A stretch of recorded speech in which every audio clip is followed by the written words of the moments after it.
Alright, hello and welcome back.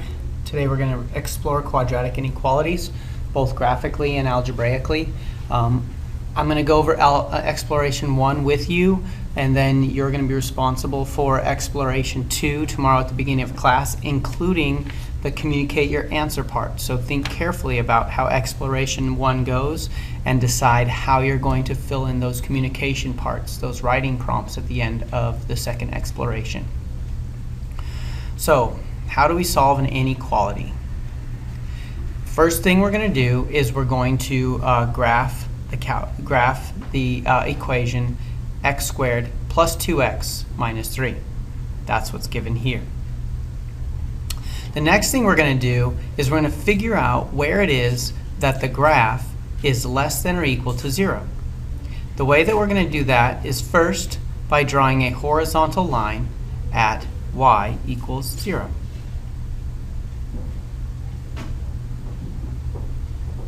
Based on the inequality statement is the way we're going to shade it. The statement says, when is the parabola less than 0? So when is the curved line below the horizontal line? And I'll fill that in with my highlighter here. So that's all of this region below. The next thing we're going to do is we're going to figure out the place where that begins and where that ends on the parabola. That will be the intersection points here and here. So that means that the part where the parabola begins to be below the horizontal line is at -3, and the place where the parabola ends being below the horizontal line is at the number 1. So the solution to this inequality is going to be -3, 2, 1, included on both areas because of the equal to sign. Also, if you like set notation instead, it's -3 less than x equal to x, which is less than or equal to 1. And that's how you would express the solution to this graphically. Please use that exploration to help you out in solving exploration number 2, first with the matching activity and followed up with the communication, the writing prompts below. All right, we're going to move on to some of our definitions that we're going to use today while we are exploring inequalities of quadratics. So an inequality statement which contains both x and y is going to be your inequality in 2 variables. Your one variable is going to be only x. First thing we're going to take a look at here is how to graph them. Notice that we've got equal to and then just less than or greater than there. And then it's got some steps for you to follow along. This test point is important because you got to make sure that what you're setting up is true, and this is a way to always double check that your answer is correct. There should be no reason why you would get any of these types of problems wrong. All right, so the first thing we're going to do here is when we're looking at an inequality in 2 variables using algebra instead of a graph, we're going to do these steps. These steps are important because it is required that you do this as well, even though graphing is going to be a focus one of our days and then algebra is going to be the focus the other day. You're still going to need to be able to switch back and forth so you're able to solve these properly. So the first thing you do is solve the inequality, either factoring, completing the square of the quadratic formula. Then you're going to draw a number line and place the solutions on it. Then you're going to pick test points on either side of each solution. So you're going to have 3 test points in this particular set of inequalities. You're going to have the one to the left of the smallest solution, the one in between both of the solutions, and then the one to the right of the largest solution. Then you're going to determine the solution by plugging in each test point to the original inequality and then determining true or false. And the solution is where the true statement occurs.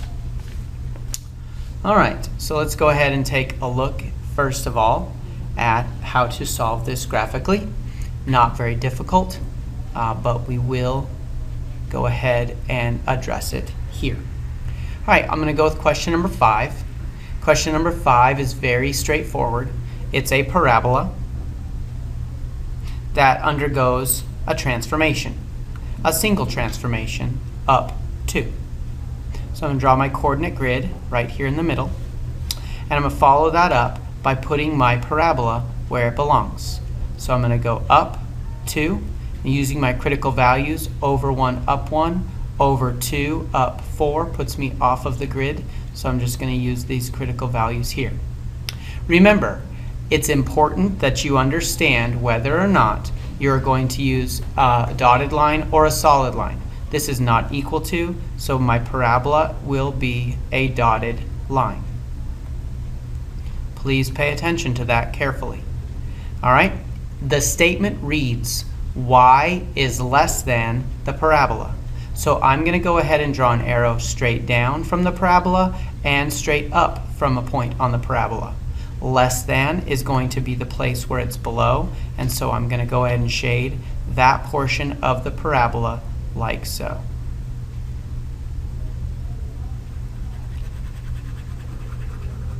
If I were to pick a test point that were in the solution, I could pick any test point in the highlighted shaded region. I could not pick a test point on the parabola itself because the parabola itself is excluded because of the lack of equal to in the inequality symbol. All right? Your job is to complete the other 3 problems graphically. They should not take too long in order to do that. So please pause the video now and do that before moving on. All right. Question number 10 is the one we're going to go to next. Question number 10 involves a system of quadratic inequalities, and we're going to state the solutions to each system. All right? So the first thing I'm going to do here is I'm going to address this parabola here by putting my coordinate grid system on the graph. X and Y axis located. Now we're set and ready to go. So here I just have a transformation which is a reflection like this, over 2, down 1, 2, 3, 4, over 2, down 1, 2, 3, 4. That is going to be a solid line because it is equal to. All right, and the next thing I'm going to address is this using transformations. So notice I have a plus 3. So that means that this one goes up. Let me change my pen color here, make it a little bit easier to see. Up 3. Then I'm going to have a reflection and a vertical stretch of 3. So that means that instead of going over 1, down 1, I'm going to go over 1, down 3. Instead of going over 2, down 4, I'm going to go over 2, down 12. So that's 1, 2, 3, 4, 5, 6, 7, 8, 10, 11, 12. So that's way off of the grid there. Now this is going to be a dotted line like so, and it looks like this. All right, so there's my parabola there. Now what we're going to do is we're going to take a look at the place where the solution set lies. So the first thing I need to address, and since I'm still in red, I'll address this one. It says y is greater than. Okay, so greater than is going to be up, above this parabola. But most importantly, it's going to be all of the values outside of the parabola. So that means that I'm looking at this value right here on the outside of the parabola. And the reason why I'm focusing right here is because this is where the interaction between parabola number 1 and parabola number 2 occur. And so I'm looking at the place outside the parabola. Now I'm going back to the black. The black line says y is less than. Y is less than. Well, if I draw a line straight down, that's going to be the inside of this parabola. So inside the black line, but outside the red one. Inside the black line and outside the red one is going to look like this. And so I will shade this teeny tiny area right in here, in between the 2 parabolas. Notice that that line will that shaded region will continue downward for infinity or negative infinity, but it's a very small region on the graph that I have currently drawn. Okay? two solutions to this system. Well, let's go ahead and take a look at this. All right, so I'm going to go ahead and use this one because I know it's a critical value. If I go over 2 down 4, it's on a solid line. That means it's one of my solutions. So 2, -4 is a solution. Likewise, that means that if I pick anything to the left of that within reason, I'm going to be okay. So I'm going to pick 1.5 -4 as well. I could have picked any of those values there because they are part of the solution. Go ahead and try out these other two as well before moving on so you can get a good idea about how this works. The final problem I'm going to go over with you is question number 14. What I want to do here is I want to take a look specifically about how to use test points to solve these problems. And we're going to address it using question number 14 because it doesn't give you exact answers. And I'd like to do one that is a little bit tricky so that when you do come across others that are like it, you already have an example that goes well with what you're doing. Okay? So the first thing I'm going to do is I'm going to move everything over to the x squared side. That's minus 15x, and that's plus 34. So it gets x squared minus 15x plus 34 is less than or equal to 0. I'm going to use the quadratic formula here because I already know that this is not a very pretty answer. And the other reason I could address that is by looking at the number 34 and see if it's factorable with 15. If this is not easily factorable, I'm going straight to the quadratic formula because these numbers are big and I don't want to complete the square using b over 2 when b is an odd number. That's going to pretty much guarantee that I'm going to have a fractional answer. I don't want that. So those are some reasons why I choose to go straight to the quadratic formula. You might want to start using those as well as you are going along. So I get 1, -15, and 34. So that's going to give me 15 plus or minus the square root of 225, that's 15 squared, minus 4 times 1 times 34. And that's all over 2 times 1, which is still 2. That's simplified inside of there as 15 plus or minus the square root of 89 divided by 2. Then I'm going to take a look at each solution individually, and that's going to give me x equals approximately 2.7 and approximately 12.2. So on my number line, I'm going to put those approximate answers. For my actual inequality, I'm going to go back to the exact answer. I'll show you what that looks like in just a second. So 2.7 and 12.2. I'm going to pick a number over here to the left. That number is going to be 2. I'm going to pick a number in between. That number will be 5. I'm going to pick a number over here, and that number is going to be 13. All right? It's important to recognize that there will be symmetry in this.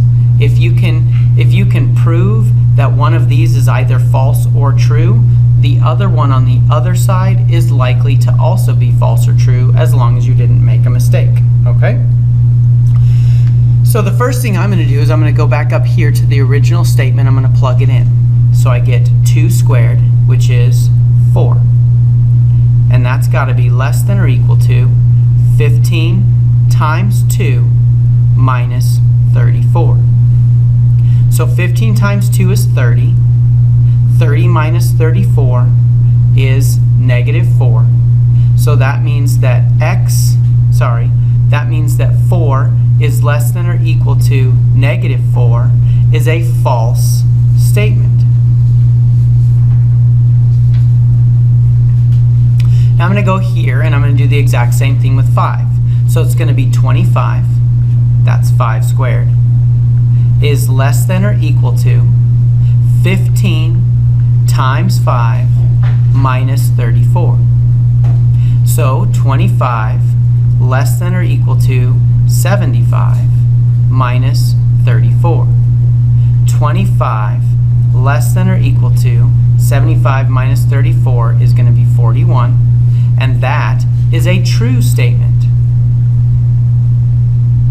That means due to symmetry here, this automatically makes this false. So that's how you're going to utilize your number line and your test points to figure out what the exact value of an inequality statement is algebraically. So we're going to have to follow this up with the actual solution. I'm going to use interval notation here. So the interval notation I'm going to use is this number 2.7, but I'm not going to use 2.7. I'm instead going to use the exact value over here. Well, that has to be the one that's the minus. So that's 15 minus the square root of 89 divided by 2. That's the smallest value that x can be. Then I'm going to follow that up by saying it's 15 plus the square root of 89 over 2, because that was the approximated answer, 12.2. Both of them are included. That's why I use the bracket. All right? You've done a lot of practice today in the video, so I'm going to leave 13 and 15 for you as classwork tomorrow. The reason we're going to do that also is because this tends to be a little bit more confusing, and I want to really get the graphing down before we move on to the algebra parts. And then once we get to the algebra parts, you'll be able to ask questions because we'll be doing it in class together.